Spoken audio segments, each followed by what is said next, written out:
Nós somos salvos pela graça de Deus. Diga assim: nós somos salvos pela graça de Deus. E tem que ter isso em mente, que é totalmente. Se você achar que é 99% e 1% é você, acredite, você iria conseguir bagunçar o negócio. Se Jesus fala assim: eu vou viver 99% do santo que precisa para te salvar, e você fica com 1% do que precisa, para você acertar um dia só. Se você conseguir passar um dia sem errar, e aí eu passo o resto todo, 99%, e aí junto 100% você é salvo. Acredite, se Jesus deixasse dessa maneira, iria dar problema, não iria fechar a conta, nós não teríamos 100% de aproveitamento, de aceitação diante de Deus. Mas a boa notícia do Evangelho é que Jesus não é como aquele marido ou namorado que divide a conta, né? Tem muito bem cerrado, mas tem pessoas que dividem a conta, né? Como no restaurante caro, como no supermercado, e talvez por causa da situação que foi criada, né? A cultura que nós temos no Brasil, em muitos casos, o marido, em muitos casos, o namorado, o noivo, ou quando vai no supermercado, ou quando vai numa situação lá na lanchonete, acha normal, né? Dividir a conta. E aí tudo dentro do combinado, não sai caro. Se é combinado, não sai caro. Só que eu quero que você entenda que nós somos noivo de Cristo. Quem aqui é noivo de Jesus? Diga glória a Deus. Glória a Deus. Então imagina que para comprar a sua salvação, era como se ela fosse uma mercadoria, né? No supermercado. Não é lógico que não é, mas só para você fazer uma análise.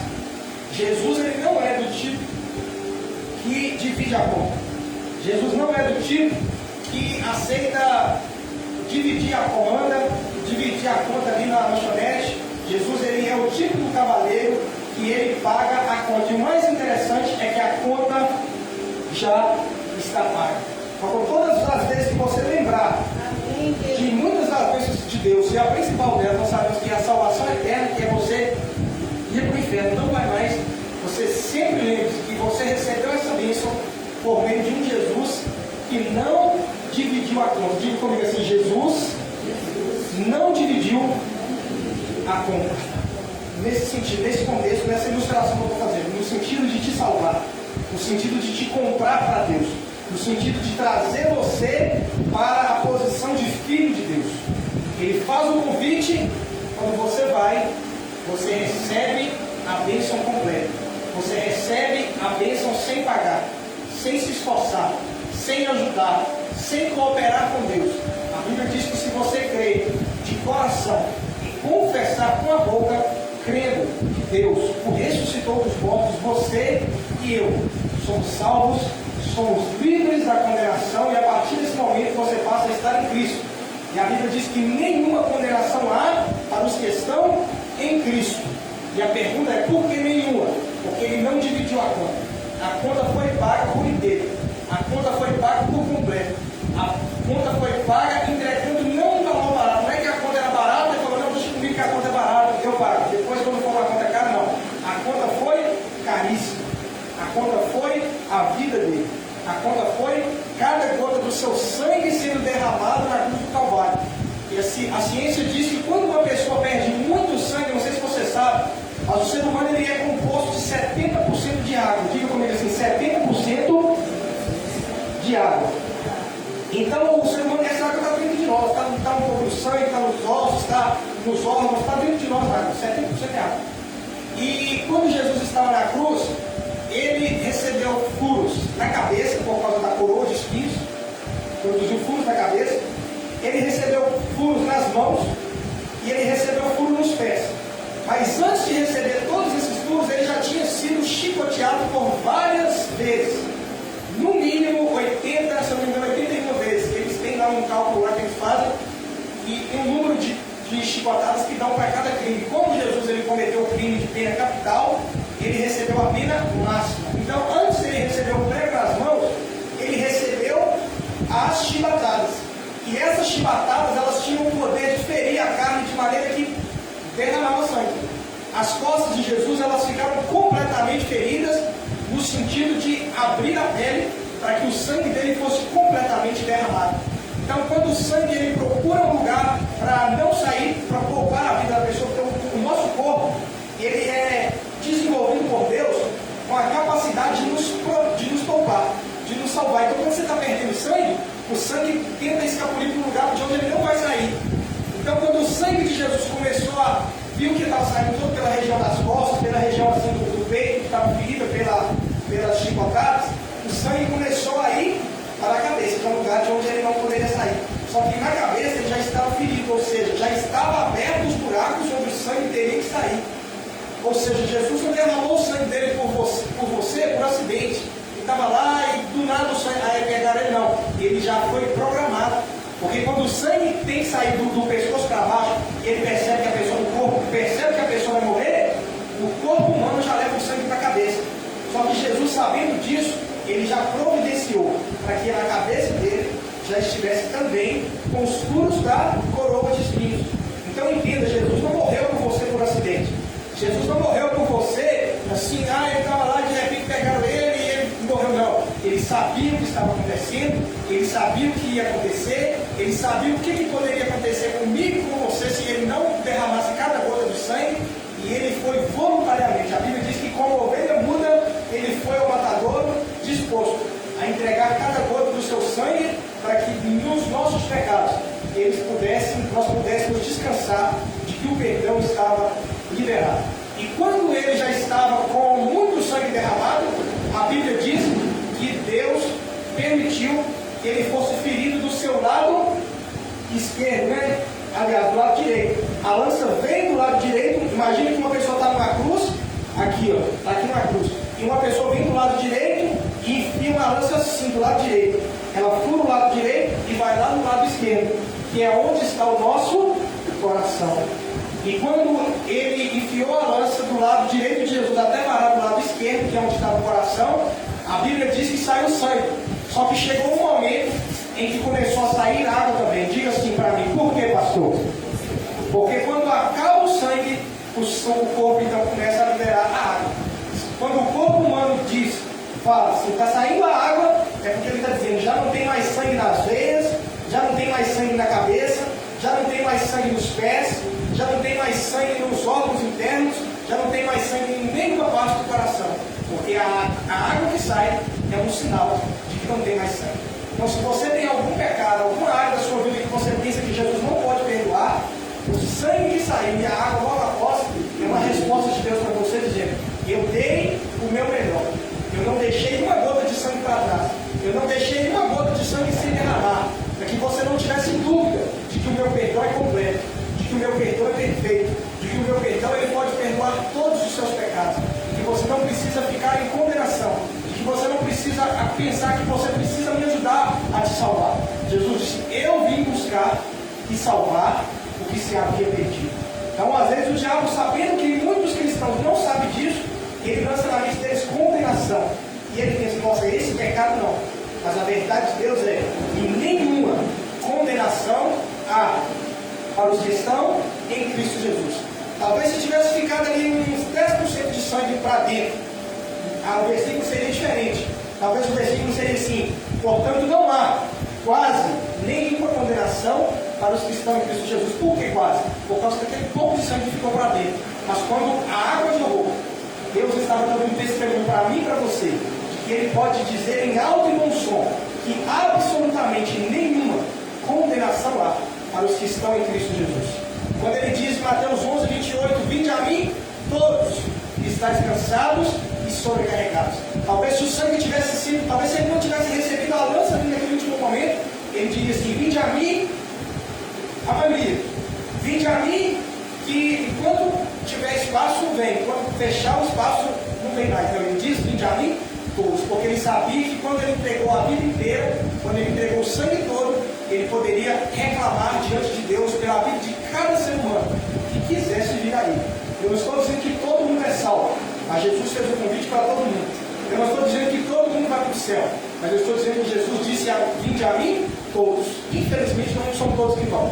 Infelizmente não são todos que acreditam. Infelizmente não são todos que recebem, mas o perdão de Deus, a graça de Deus, o sangue de Jesus está disponível para todos.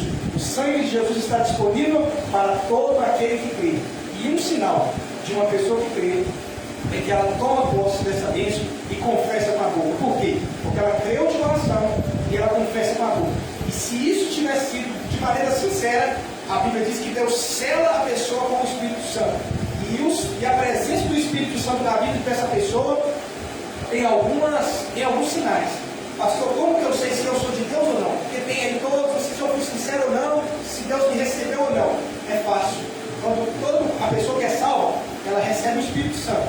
E tem algumas evidências. Fala comigo assim, algumas evidências. E essas evidências só acontecem com quem já é filho de Deus, com quem já foi alcançado pelo sangue de Jesus, com quem já foi comprado e já veio a Jesus pela fé, confessou com a boca e creu de coração. Primeira delas, quando você erra, você sente a culpa, você sente aquele sentimento de tristeza porque pecou, você sente aquele desejo de que não pudesse ter feito aquilo. Se você pudesse voltar atrás, você não teria feito. Você gostaria que Deus regularizasse, tivesse força para vencer. Tem muita pessoa hoje que está presa em um pecado e que não está nem aí. E tem muitas pessoas que estão presas em um pecado, mas elas sofrem lamento diante de Deus por causa daquele pecado do qual ela ainda não conseguiu se libertar. Qual que é a diferença de um que está preso e não está nem aí, e de um que está preso em um pecado, num vício, numa situação, que está triste com aquilo, que gostaria de ter força, de ter graça de Deus para ter vitória? O que não se preocupa, não está nem aí, nem quer mudar, nem quer acertar, provavelmente ele não é um filho de Deus. Pode vir a ser, pode se tornar no futuro, mas ainda provavelmente não é. Agora, todo aquele que, quando contempla um pecado na sua mente, você fala, poxa vida, errei, poxa vida, eu entristeci a Deus, poxa vida, Deus vai pesar a mão em mim, poxa vida, eu entristeci o Espírito Santo, poxa vida, se a pessoa acreditar que a salvação dela está nisso, poxa vida, eu perdi a salvação, poxa vida, eu não vou mais para o céu. Quando a pessoa tem essa consciência de ficar preocupado porque pecou, isso já é um sinal de que Deus, por meio do Espírito Santo, já está agindo na sua mente, no seu coração e agindo de dentro para fora, porque Ele já está em você. Então, quando você pensar se você é ou não é de Deus, é que você tem que ter essa certeza. Como que você sente em relação às coisas que você sabe que é pecado e que você ainda comete? Você não está nem aí? Você está planejando, já pecou, está planejando pecar mais e não está nem aí? Ou você está no fundo, você tem aquele desejo de acertar? Não estou falando de você conseguir acertar, estou falando de você desejar acertar. Quem está entendendo o que eu estou dizendo? Diga amém. Você tem que saber se você é uma pessoa que não é nem salva, ou se você é pelo menos salva. E uma pessoa que é pelo menos salva, ela tem essa consciência, ela tem esse desejo de acertar. Às vezes ela cai no pecado da mesma coisa durante o ano inteiro, sempre pede perdão e sempre cai de novo. Mas esse sentimento que ela tem de pedir um perdão é um sinal de que a mente dela, o espírito dela já está vivificado por Deus e a consciência dela faz ela saber que ela errou. Uma pessoa que não tem Deus na vida dela, ela consegue matar uma pessoa ali de maneira, no momento em que matou, sem culpa nenhuma e nem depois. É possível que alguém que é filho de Deus mate alguém? É. Mas a pessoa que é filho de Deus, se na hora da raiva ele matar alguém, ele vai falar assim, poxa, se eu pudesse, eu voltava atrás, eu não teria matado. Porque eu matei na hora da raiva, eu matei na hora da pressão, eu matei porque eu estava ameaçado, eu matei por isso, por aquilo. Acontece, uma pessoa filha de Deus mata alguém. Mas depois que passa, ele fala, poxa, queria voltar atrás, queria não ter feito isso, queria não ter tirado essa vida, queria não ter feito isso. Aí você pode colocar no lugar do pecado, matar qualquer outro pecado, porque os 28 pecados que a Bíblia cita lá dos que não herdarão o reino de Deus, né? E eles são muitos. Talvez você não cometeu um, mas talvez você cometeu outro. Talvez você não matou ninguém, nem feriu ninguém, nunca deu um soco em ninguém. Mas talvez com a sua língua você já difamou alguém e prejudicou a reputação de alguém, e isso também carece de perdão de Deus. Diga assim, o perdão de Deus é para todos os pecados. Então quando você peca, você sente culpa. Eu creio e gosto de acreditar que toda pessoa, ela fica indo na igreja, tempo sem tempo, vai, uma vez vai outra, e não para de ir, por mais que ela talvez não tenha aquela decisão de se batizar, porque ela crê de maneira errada, a ser do batismo, mas ela está ali, ela tem na mente dela, quando está certo, ela fala, graças a Deus. Quando algo está para estar errado, ela fala, Deus, misericórdia. Quando ela vai viajar, ela fala, Deus me protege. Por mais que uma pessoa dessa ainda não seja batizada nas águas, por ela ter essa consciência, esse temor, essa reverência acerca da pessoa de Deus, é sinal de que a mente dela tem luz de Deus. E a Bíblia diz que Jesus é a luz. Você lembra lá do versículo que nós lemos? Todos vocês foi a música que passou, que diz, não lembro do versículo, foi a música que passou, que diz que Jesus é a luz. Então, no quarto dia, Deus criou o sol. Diga assim, no quarto dia, Deus criou o sol. E no primeiro dia Deus disse, haja luz. Espera aí, se houve luz no primeiro dia, que luz era essa se o sol foi criado no quarto? A resposta está lá em João, capítulo 1, versículo de número 9, se eu não me engano. Que Jesus é a luz do mundo que ilumina a todo homem. É claro, todo homem que tem. Então, se você tem luz na sua mente, sempre confesse que você tem um Pai. Você não está precisando ainda de se tornar filho de Deus. Você já é filho de Deus. E agora o chamado de Deus para você é outro, que é o que eu vou falar daqui a pouco. O chamado de Deus para você é um chamado além, é um chamado a mais, é um chamado para você ir mais longe do que você já foi. Até onde você já foi? Você foi até o lugar de reconhecer que Jesus é o Filho de Deus, que Ele morreu, que Ele ressuscitou, que você o recebe na sua vida como Senhor e Salvador da sua vida. Então, antes de eu dar prosseguimento aqui no que eu vou ministrar, eu quero deixar bem claro no nosso meio que quem é, e provavelmente é todo mundo, porque a pessoa não fica indo na igreja todo mês assim, se ela não tiver uma fé em Jesus. Pode ir uma vez não gostar e não voltar, mas se fica indo muitas vezes é porque ela tem uma consideração por Jesus. E a Bíblia diz, se você tiver fé como um grão de mostarda, desde que ela seja na pessoa certa, você já é capaz de receber o benefício. Tem muita gente que tem mais fé em Maomé do que alguns crentes têm em Jesus. Os que têm fé em Maomé não podem receber o caminho a Deus, porque Jesus diz que eu sou o caminho, a verdade e a vida. E ninguém vem ao Pai a não ser por mim. Então, se você tem uma pouca pastor, eu tenho pouca fé, eu não consigo crer para receber uma cura extraordinária, eu não consigo crer para receber um milagre grande, para Deus me usar uma cura, uma libertação, nesse nível eu não creio. Eu consigo crer, para orar para uma pessoa morta e ela ressuscitar, nesse nível eu não tenho fé. Mas eu creio que Jesus é o Filho de Deus. Isso é por isso que Deus deixou claro. Se for como um grão de mostarda, é a menor hortaliça que tem. Por que é assim? Porque para salvar você do inferno, Deus não quis colocar impedimento. Deus não quis dificultar. Deus não quis pôr obstáculos, porque Ele sabia o quão terrível seria você ir para o inferno. Então Ele disse, se pela fé você crer de coração que Jesus é o Senhor e confessá-lo, você será salvo. E então, com a fé pequena, Deus vai te dando experiência e a sua fé cresce. Então eu quero convidar você a confessar comigo, e assim que nós confessarmos, agora é 11:28, eu vou para a segunda parte, amém? Então, para você ficar bem claro no seu coração aí, se você tem na sua vida Jesus como seu Salvador, eu quero te convidar a confessar comigo. Eu quero pedir você que tem na sua mente isso resolvido. Pastor, eu tenho resolvido na minha mente, no meu coração, que eu recebo o perdão de Deus por meio de Jesus. E eu confesso que sem Jesus eu não tenho a menor chance de me salvar. Que sem Jesus eu não tenho a menor chance de ir para o céu. Mas crendo piamente na vida perfeita dele diante de Deus, que a salvação dos crentes são dadas dessa maneira, por base dessa vida de obediência de Jesus a Deus, se por esse Jesus eu posso ser salvo, eu creio. Então, se você tem na sua mente essa disposição mental, você mesmo que não é batizado, ou você que não é batizado, ou você que vai tomar essa decisão hoje, como eu falei, e você entendeu hoje, eu quero convidar você a levantar a sua mão direita comigo, todos que se encaixem nisso que eu falei, que já tem na sua mente resolvido que você é de Jesus, que Jesus é o seu Senhor, é o seu Salvador. Eu quero convidar você a levantar a sua mão direita e repetir após a minha oração dizendo: Senhor Jesus, diga mais forte, Senhor Jesus, eu reconheço que sem o Senhor eu jamais teria capacidade de viver a vida perfeita para atingir os padrões da elevada justiça de Deus. Mas eu te dou graças por causa da sua vida perfeita, de obediência, de fidelidade, de submissão ao Pai, por meio do Senhor, na sua vida, na sua morte, da sua ressurreição. Eu recebo graça para me achegar adiante de Deus, para receber a salvação eterna, para receber a justificação, para receber o poder de ser chamado filho de Deus, por causa do que o Senhor fez, do preço que o Senhor pagou, do sangue que o Senhor derramou. Nessa noite, eu declaro que eu sou filho de Deus, por causa do Senhor. Amém?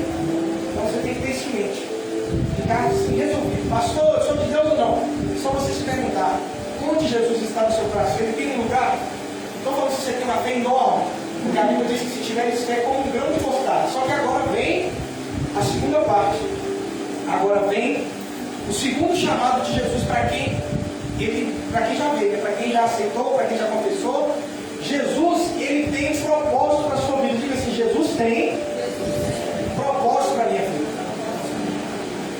Como que é o primeiro passo para cumprir o propósito? Primeiro, você tem que ser salvo. Você não vai cumprir sem ser salvo. Tem como cumprir o propósito de Deus sem ter o Espírito Santo. E o Espírito Santo é dado no início da caminhada. Não é como um presente para quem obedeceu. Porque se você for capaz de obedecer sem o Espírito Santo, então você já está de parabéns. Você não precisa dele. O Espírito Santo vai dar para você conseguir obedecer, para te convencer e você então conseguir obedecer e cumprir o chamado de Deus. As pessoas que cumprem o chamado de Deus, só dá para cumprir sendo cristão, só dá para cumprir sendo igreja. Deus separa elas em dois grupos. Fala comigo assim, dois grupos. Quais? Aqueles que cumprem e morrem tendo cumprido, ou aqueles que morrem sem ter cumprido. Se Deus fosse um Deus de barganha, se Deus fosse um Deus mesquinho, ele falaria assim: ó, se cumprir, eu te salvo. Mas se não cumprir, eu não te salvo. Ou seja, o seu salvador é você mesmo.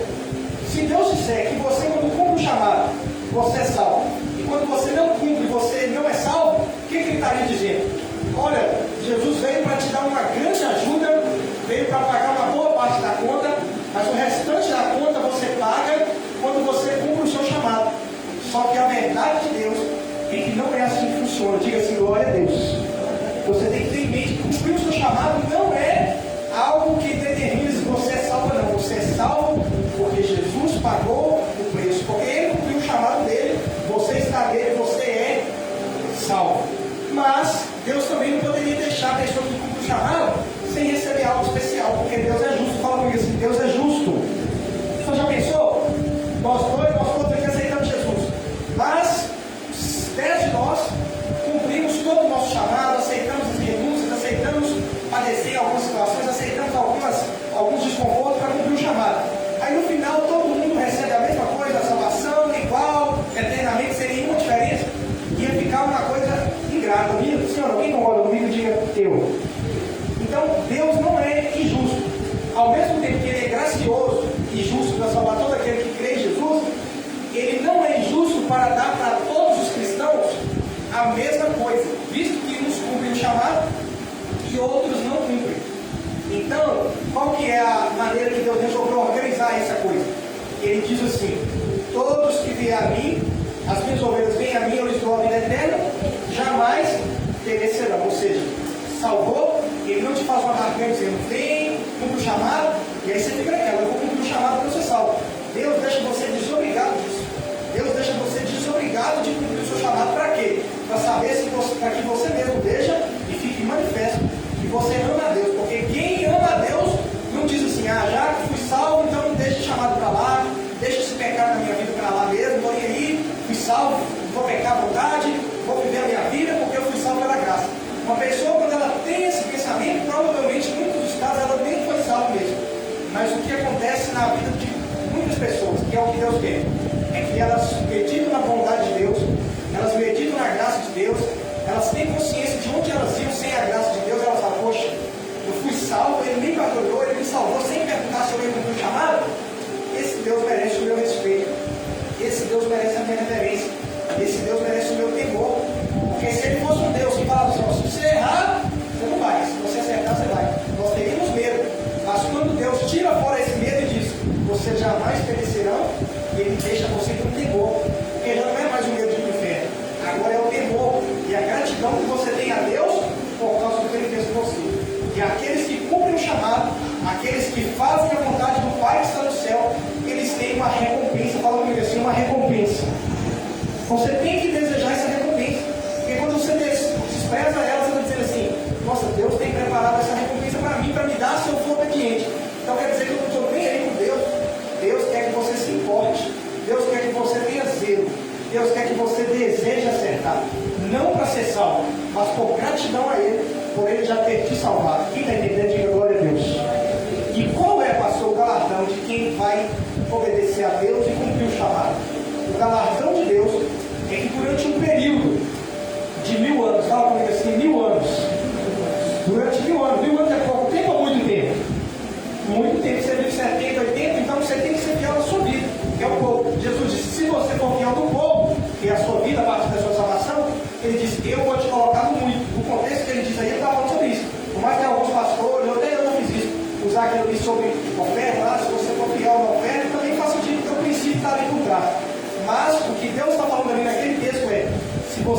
a Deus na sua vida, que é pouca, 70 anos, 30 anos, 40 anos, por mais que você viver 100 anos, é pouco. Você vai ser colocado para servir a Deus também, no muito. Aqui você tem lágrimas, tribulações, mas quando Jesus voltar, você não terá lágrimas, você não terá tribulações, você que já teve as lágrimas agora. Então o que vai acontecer? Você vai poder reinar com Jesus, cumprindo a última missão de Jesus. Diga assim, a última missão de Jesus. Qual que é a última missão de Jesus? O que ainda falta fazer? Ele veio para restaurar todas as coisas. Fala comigo assim, restaurar todas as coisas. A pergunta que eu te faço é, Jesus tem o poder de fazer isso sozinho, sim ou não? Sim, mas ele escolheu não fazer sozinho, e escolheu chamar um grupo de pessoas para ele, para ajudar ele a fazer isso. E para isso ele vai dar elas poder, autoridade, unção e graça, e tudo que é necessário. Aí você lembra que eu falei no início que Deus salva todos os cristãos, mas para quem cumpre a missão ele dá uma coisa diferente, e é nessa hora que você vai ver a diferença entre quem serve e quem não serve a Deus. Então Jesus vai pegar os que serviram a ele durante essa vida e vai falar, agora vocês vão trabalhar comigo agora, durante esse período. Só que ali não tem parte ruim. Ali não tem nada negativo, não tem aquele cansaço, porque o corpo vai estar glorificado, não tem aquelas lutas, porque a Bíblia diz que as nossas leves e momentâneas tribulações podem produzir para nós um eterno peso de glória, que é o que vai acontecer ali. Então Jesus aí tem vários textos dizendo que o que Deus tem preparado para aqueles que o amam, nem olhos viram, nem ouvidos ouviram, nem jamais penetrou o coração de homem nenhum. É o que Deus tem preparado para toda a igreja? Não é. O que Deus tem preparado para toda a igreja é: as minhas ovelhas vêm a mim, eu lhes dou a vida eterna, jamais perecerão. Isso é o que Deus tem para toda a igreja. Você não ir para o inferno. Te paga, te compra, paga o preço, e você crendo no Senhor Jesus de coração sincero, você não vai, porque você crê em Jesus. Mas quando o seu coração é constrangido pela graça de Deus, e você ama a Deus, ele diz: isso é o que eu tenho preparado para aqueles que amam a Deus. Pastor, como que eu sei se eu amo a Deus? Se você se importa, se você tem um desejo de acertar, e você se empenha em receber graça de Deus para receber também a força para acertar. E no trabalhar de Deus, ele vai te libertando. No trabalhar de Deus, ele vai te capacitando. No trabalhar de Deus, ele vai libertando você daquilo que pode te atrapalhar. E você vai começar a dar frutos a 30, a 60 e a 100 por um. Ou seja, ele não começa a te usar só quando você já está 100% liberto. Até porque eu não creio que ninguém morre 100% liberto. Ele já começa a te usar na medida que você vai dando lugar para ele. E na medida que ele permitir que ele te use, ele vai te usar. E nas obras que ele fizer te usando, ele ainda vai te dar o galardão. O galardão é que você vai poder, como eu já disse, trabalhar com ele lá para restaurar todas as coisas que a Bíblia chama de reinar com Jesus. Diga assim: eu quero reinar com Jesus. Pastor, como que a Bíblia fala desse reinar com Jesus? Como que está escrito lá? Está escrito lá outros termos que é usado para definir essa mesma situação. Entrar no reino de Deus. E nós muitas vezes aprendemos que é a mesma coisa que entrar no céu. Todo cristão vai entrar no céu. Mas somente esses cristãos que cumprem o chamado, eles vão reinar com Jesus. Ou seja, tem um reino, eles vão ocupar uma posição, então eles entram no reino.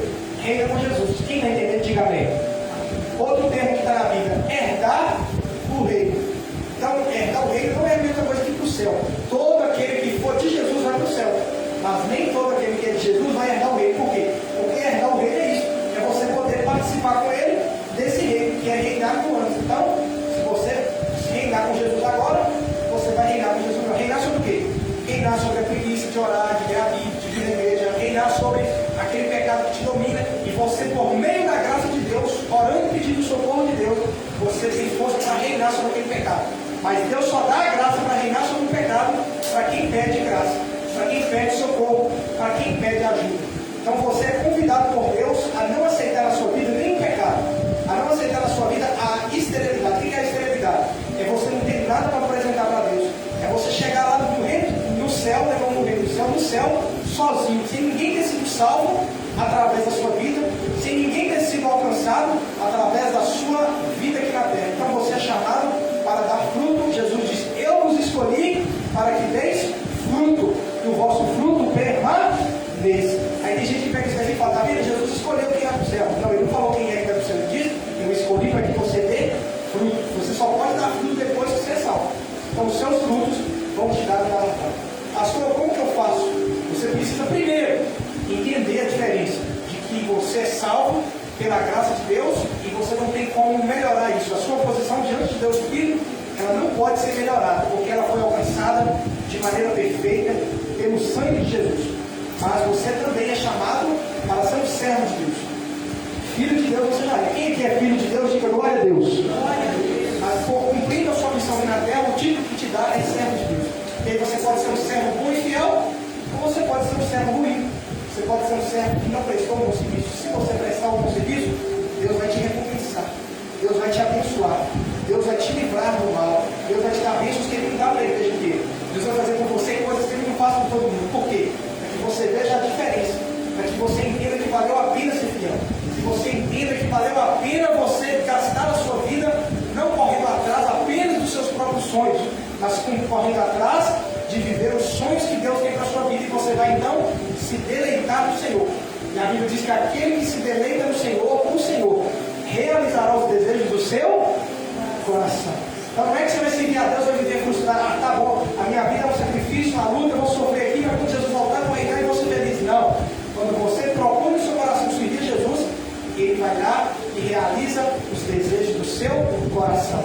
Quando você busca em primeiro lugar o reino de Deus, que não é a salvação, é isso que eu estou falando aqui, a Bíblia diz que as outras coisas, as necessárias, as que vão te fazer feliz, as que vão te trazer alegria, elas não serão acrescentadas. Você tem que ter essa consciência, porque Deus é bom o tempo inteiro. Se Ele é bom com o pecador que está lá no mundo e Ele abençoa ele, imagina você servindo a Ele na igreja com fidelidade. Acredite, você vai experimentar coisas que o dinheiro não pode comprar. Você vai experimentar coisas que os seus bons relacionamentos não podem te proporcionar. Por quê? Porque elas serão frutos da bênção de Deus. É Deus dizendo, olha, você está sendo fiel. Receba essa porta aberta que só eu posso abrir. Você está sendo fiel. Receba esse livramento que só eu posso dar. Enquanto muitos recebem o livramento da batida e no meio da batida fica todo machucado em livra e no morto, você recebe o livramento de nem passar pela batida. Enquanto muitos outros ficam na prova e Deus tem para usar alguém para dar ele as migalhas e ele não passa por porque ele é de Deus, não de Deus prover, você é colocado por Deus numa posição onde você tem mais para dar do que, mais prazer para dar do que receber. Por quê? Porque você tem provisão extra, você tem mais do que o necessário. Antes de você gastar tudo que você tinha, já recebe uma bênção extra. Por quê? Porque Deus te dá um cuidado especial, não porque você é um cristão sem erros, mas porque você tem uma coisa chamada temor. Fala comigo assim, temor. Pastor, e esse temor não erra, não erra. Mas assim que eles erram, eles estão prontos para reconhecer o erro e pedir a Deus graça que o sangue do Senhor Jesus possa os purificar. Tem muito filho de Deus que já não tem mais desejo de acertar. Por quê? Porque o seu coração está endurecido pelo pecado. Deus está dizendo, não se permita chegar nesse ponto. E se já chegou, a palavra de Deus para você é, lembra-te de onde caíste, arrepende e volta às primeiras obras. Porque se você voltar, o perdão de Deus está ali para branquear suas vestes. Não para te dar umas vestes novas, porque as vestes você não tem. Ele branqueia suas vestes. E você então fica limpo para seguir a caminhada, cumprindo o seu chamado na terra e para receber o galardão que Deus tem preparado para você. E quando você chegar lá, você vai falar, valeu a pena. Você vai dizer, nossa, valeu a pena aquele tempo que eu passei a prova e não passei na prova e não murmurei, e não reclamei, e não desviei, e não parei de confiar em Deus. Valeu a pena quando eu fui perseguido, mas eu não amaldiçoei os meus perseguidores. Valeu a pena quando eu fui amaldiçoado e ao invés de amaldiçoar de volta, eu entreguei na mão de Deus e pedi que Deus abençoasse os meus inimigos. Então você lá na frente, durante essa vida aqui, às vezes você vai parecer bobo, mas diante de Deus, já nessa vida, você é chamado de bem-aventurado. Quando você se dá bem nessa vida, as pessoas te chamam de esperto. Mas quando você se dá bem diante de Deus nessa vida, Jesus te chama de bem-aventurado. Diga assim, eu prefiro ser bem-aventurado diante de Deus, diga assim, do que esperto diante dos homens. Ah, peguei um troco errado, ninguém viu, ninguém vai saber, eu posso ficar porque eu sou esperto. Se você escolher ser esperto, você vai ser chamado de esperto pelos homens, mas diante de Deus, você não será chamado de bem-aventurado. Mas se você aceitar abrir mão daquele dinheiro errado, se você aceitar abrir mão daquele prazer ilícito que é errado, se você aceitar abrir mão daquele lugar que você sabe que Deus não quer que você dá conta, talvez você vai ficar no desejo, da vontade, por mim. Mas Deus vai dizer lá na frente, você vai ser chamado de bem-aventurado, e eu vou te mostrar que valeu a pena ser fiel. Eu vou te mostrar que o prazer que você perdeu lá atrás para me servir, lá na frente você receberá uma honra, você receberá uma glória, não só quando você morrer, condições de bênção para aqueles que aceitam sofrer por um pouco de tempo. Alguma renúncia, alguma perda, seja da reputação, seja de uma porta aberta, porque você confia que vale a pena ser fiel a Deus.